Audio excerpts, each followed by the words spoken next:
Welcome! This lesson is all about the members of a type. I will explain how you can get the members of a type and how you can get some general information about them. Additionally, I will give a brief explanation of binding flags. Each object in C# has a type. You can get this type via the getType method. This will return a class that's conveniently named type, which is a number of methods that return reflection classes.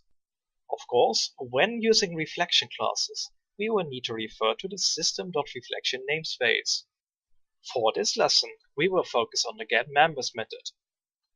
The getMembers method does not need any parameters, but you can give it binding flags. These binding flags allow you to specify what kind of members you want. For example, you can specify that you only want private non-static members by using bindingflags.instance or bindingflags.nonpublic. As you can see, for multiple binding flags you will need to use the binary OR operator. By default, without any parameters, getMembers will only return public non-static members.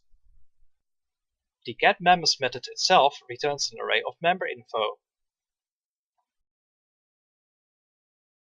Member info has a few properties and methods.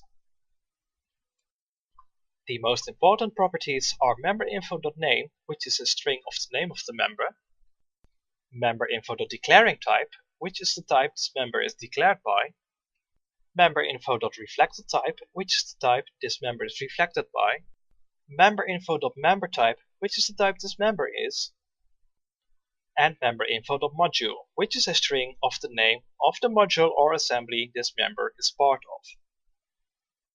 Now, the difference between reflected type and declaring type may be a bit confusing at first. If you have a class fruit with the method eat and a class apple that inherits fruit, the declaring type of eat will always be fruit, as that is the class it's declared in. The reflected type of eat is the type you've used to find this method, however. So if you use the getMembers method on apple, the reflected type will be apple as opposed to the declaring type that will always be fruit.